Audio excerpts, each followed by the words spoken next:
It's time for Viewpoints on the Talk Station. Across the street. Across the state. Across the nation. Viewpoints is where you can express your point of view. And now, the host of Viewpoints, Lockwood Phillips. According to my producer, I'm so boring. She's so busy on texting and Facebooking. We got things to do here on Viewpoints on the Talk Station, FM 107 AM 1240. We have asked our guest, Chris Hayes of the JWP Civitas Institute, to stay with us for a few minutes. We will get to the bad bills of the year. Final four in process. If you'd like to join us, 800-818-2255 in Carter, Craven, Pamlico, and Jones, 247-7282, Onslow County, 455-7222, and, of course, via email at viewpointsradio@hotmail.com. Those numbers, again, a little slower, 800-818-2255. In Carteret, Craven, Pamlico, and Jones, parts of Jones, 247-7282. And Onslow, of course, 455-7222. And, of course, I do want to thank our sponsors, Morehead City Ford, where they do more for you at Morehead City Ford. Advanced Water Systems, the people that bring you Connecticut water solutions for a changing world. And, of course, Floyd's 1921 restaurant, located at 4th and Bridges Street in beautiful uptown Morehead City. I do have to bring up a story here before we get into the issue of the bad bill of the week. Lawmakers factored an economic recovery into their calculation this summer when they passed a $19 billion state budget, according to an article I'm reading from WRAL.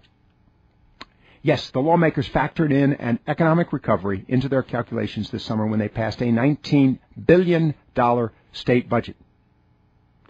But analysts now say it's unclear if the economy will improve enough to avoid cuts in the coming months.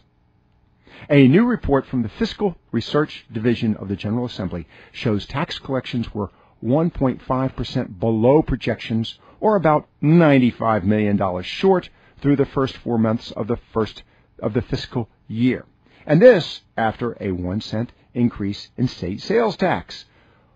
Chris, what happened?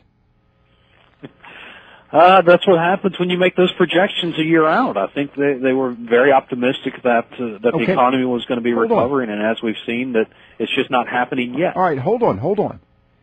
They're coming up $95 million short.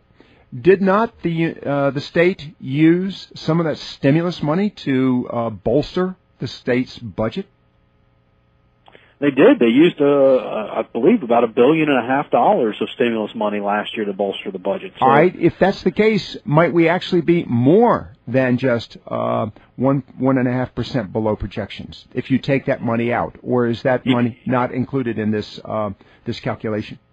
A lot of that is included in the budget. So you're right. We are actually, below what they want. And here it is. They're not raising as much money as they want to spend. And this is all about a spending problem. The state government wants to spend $19 billion a year, but they're not getting enough money out of the taxpayers to do it. So they need to curb spending and rein in the way that they're spending money as a way to meet this demand, because otherwise they're going to come back to the taxpayers again next year and want another $1 billion tax increase to keep their spending going. We're going to have to get Dave Ramsey into Raleigh and let him teach them something about fiscal responsibility. We need to cut up the state's credit card real quick. You better believe it. This is scary. You've got legislators that are going to be going back to Raleigh, late this spring, early summer for the short session. Are you hearing any concerns from seated legislators? There's definitely concerns, and they knew that this was going to be tough. This year, when they passed the budget last year, they knew that it was going to be tough this year, and they were hoping, they basically, close your eyes and shoot the gun and hope that the budget comes in and the economy recovers. Otherwise, they're going to be back, hopefully making some cuts to some of the extraneous programs and get the budget balanced in an election year. And they really don't like tinkering with the budget too much in election years. All right. Well, we'll be following this with great interest because they are telling us now that the revenues are declining still, And, of course, as we've seen numerous stories, North Carolina's unemployment remains at double digits. As a matter of fact, later in the program, Chris, we're going to be speaking with Brett McMahon, representative of the Associated Builders and Contractors, about the upcoming job summit in Washington, D.C., and get his observations, what's happening in one of the largest employment industries, and that, of course, being home building and construction, what impacts we've suffered and what we can anticipate. Going forward to the last item for our agenda for this evening with our guest, Chris Hayes of the JWP Civitas Institute, Bad Bill of the Year tournament. We're in the Final Four. We have mandatory sick days up against public funding for municipal campaigns, and we have the repeal ban on collective bargaining up against admitting illegals to community colleges. It is interesting, Chris. I see this story as, this review of the Final Four as really, you had a lot of outrageous, stupid bills to deal with. One of them, of course, which would actually set standards for beauty pageant judges. They had to take care of those sweet, innocent egos. But now we're down to serious legislation. One, mandatory sick days for all employers, whether they are full-time or part-time employees, and then the public funding for municipal campaigns. How is this panning out? Public funding's up right now, 53-47, and then in the other bracket, repeal the ban on collective bargaining is losing out to the illegals in community colleges, 60-40 right now. But you bring up a real good point about this, Lockwood. This bad bill of the week, it kind of started out as a joke that we were going to make fun of some of the really crazy things. But you see the voters here, they didn't choose the really crazy, outrageous things as the bad bill. They're choosing serious issues that would have dangerous, harmful effects on our state as the ones that they see as the worst bills of the year. You look at collective bargaining ban, illegals, funding municipal campaigns. These are serious issues that the voters have said, the regulating beauty pageants, the funding the Star Fleet Academy, all those things are kind of funny, and they're bad, and we shouldn't be doing things like that. But they're gravitating towards the really heavy issues and the serious ones, the ones that are going to have huge impacts. I appreciate the concern about the public funding for municipal campaigns. Of course, we've talked about this related to the campaign recently in Chapel Hill, a public campaign there, publicly funded campaign.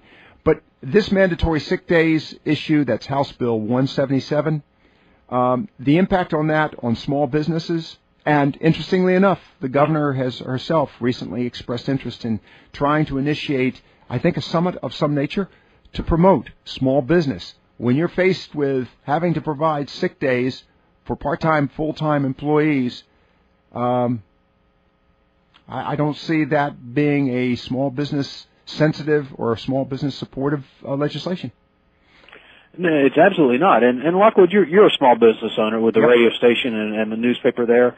And, you don't need government telling you when to let your employees take off. If somebody's coming in and is sick, is contagious, is going to affect the rest of your office, you're going to send them home on your own. You don't want them getting the rest of your office sick.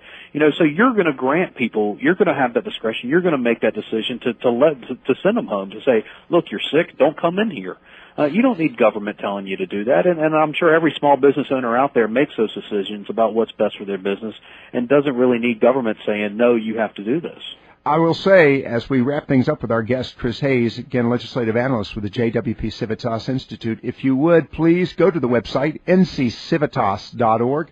I am now campaigning for votes for House Bill 177 as the bad bill of the year vote. That's just go to the JWP Civitas Institute's website. That's nccivitas.org. You'll see the front page. You'll see Bad Bill of the Year competition. We're in the Final Four. When is the final playoff? Next week? Next week, starting Monday, 9 a.m., we'll have the final two. So voting on the Final Four will run through the weekend, and we'll start the championship round next week. Please get in there and vote for the mandatory sick days as a possible Bad Bill of the Year award. You can look at all four of them, and you can also go back and see how all the other bills fared in the bracketology of the JWP Civitas Institute, nccivitas.org. Chris, stay with me. I'll talk to you briefly off air. Few points and just around the corner, Irene Jackson, we're going to be talking to a member of the CDC about abstinence sex report.